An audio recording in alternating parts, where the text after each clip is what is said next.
And now a truly moving story, inspirational. 9 years ago, Connecticut doctor William Petit survived a home invasion that left him on the brink of death and tragically claimed the lives of his wife and his 2 daughters. This year, Dr. Petit decided to run for state office, and he won, unseating an 11-term incumbent. Joining me right now in his first national TV interview since being elected and Fox Business exclusive is Dr. Petit. Doctor, good to see you. Thank you so much for joining us. Thank you for having me. Our condolences to you and your family. What a tragic situation. Tell us what was behind the decision to run for office. Mostly it was my concern about the fiscal future of the state. I have a little boy, William. I'm remarried to Christine, been remarried for 4 years, and worried about the future of our state and felt like we were going down the wrong fiscal path. And instead of complaining about it all the time, I thought I should jump in and try to help make a change. And do you feel that obviously the message resonated? It's a similar message that we're seeing in the country at large. I think so. In Connecticut, we've evened out the Senate. It's 18-18, and we're as close as we've been in the House, 79-72. The Democrats still hold the majority, but it's as close as both houses have been for many years. Yeah, I think this is a really good point, because Republicans have increased their control in the state legislature to the highest level since the Civil War, and yet they still are in the minority. Does that discourage you? I mean, this is an uphill climb. Definitely. I was certainly hopeful that we would take 12 seats in the House and be able to have at least a 76-75 majority. That didn't happen. We picked up 8 seats, 79-72. I think we're going to have to work in a bipartisan way to make things happen, because we have a lot of major fiscal issues to contend with. I mean, when you look at the economy and jobs, we're talking about a stagnant situation, much like we're seeing in the U.S. at large. And then you've got all these businesses moving out of the state. Look what happened in terms of General Electric, one of the largest, leaves Connecticut. Well, I think that has to do with businesses' faith in the state in terms of the structure of the state government, reliability, and what can they depend on in the future. And I think they all know that we have long-term liabilities. We have huge pension and health care liabilities that we haven't attended to. And I think the businesses, rightly so, are thinking if we don't pay attention to those, they're going to start looking other places. So we really need to pay attention to our long-term debt. What are the policies that you feel most passionate about? Is that one of the most important things that you want to run, that you ran on, the debt? Yeah, simply I ran on the budget, trying to fix the deficit and cope with our long-term liabilities, as well as trying to help small businesses. My point of view has always been that small businesses tend to be the lifeblood of cities and states, and you need to do whatever you can to help small businesses. Well, small business is one of the reasons I think Donald Trump was elected, because small business was desperate for Trump economics. Is that what you're talking about? I think it's about trying to get rid of fees, taxes, regulations that encumber small businesses from being able to start, from being able to grow and trying to prosper.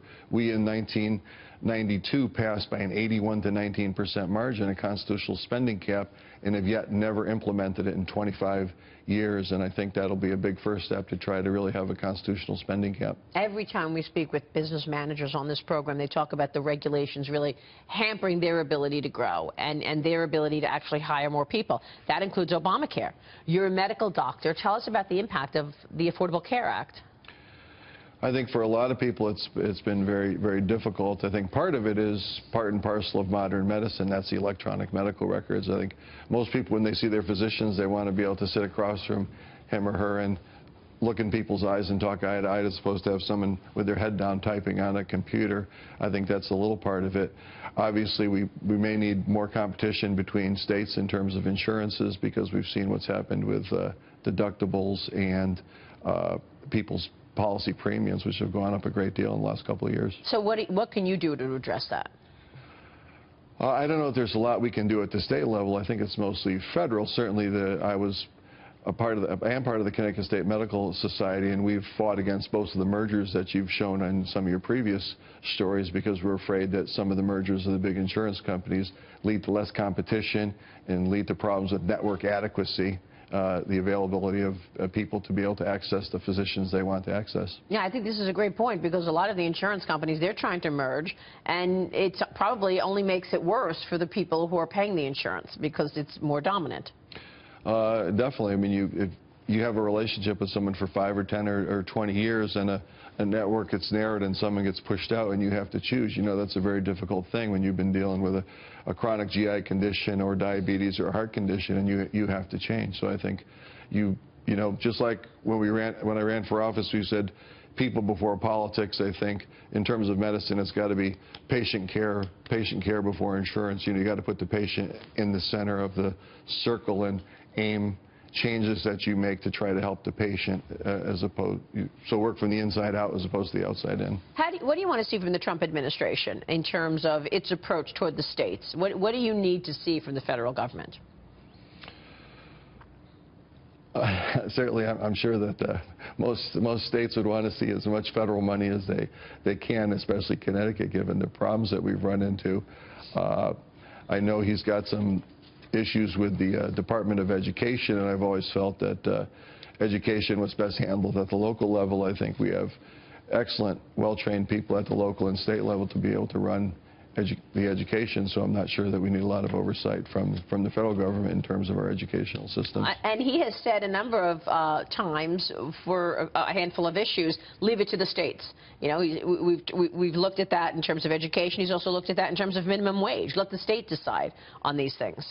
Yeah, and I would agree certainly on the education end of it. I think we do a great job in Connecticut. I think we have a great educational system, both preschool, grammar school, high school, and at the university level, and I think we can handle most of it. Perhaps the federal government's best role in terms of education is research and looking at best practices, if you will, and maybe that's the best role for the federal government is national research in terms of best methods. Well, congratulations on your success, Dr. Petit. Let me ask you, I mean, the tragedy that you endured 9 years ago, I mean, you're an inspirational character, obviously, and people at home would just wonder how you did it, how you got over such a tragedy. I was fortunate to have a wonderful, large, and loving family, a lot of friends, so I got surrounded by a lot of people, and when people come up and talk to me about it, I say, you know, when you have a big tragedy, when you have something that may cause huge stress in your life, maybe even to the point of PTSD, you need professional help. So people come up to me and I say, you know, your friends and family need to be your friends and family.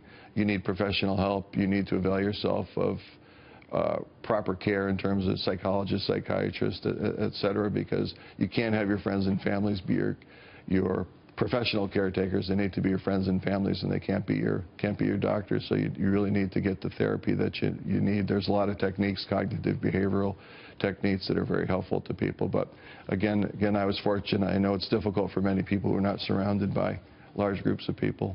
Well, I know that you're grateful for that, and we're grateful that you came on the show today. Thank you so much, Dr. Petit. Thank you for having me. Good to see you. We'll be watching Connecticut and what the legislature could do with growth there. Dr. William Petit joining us.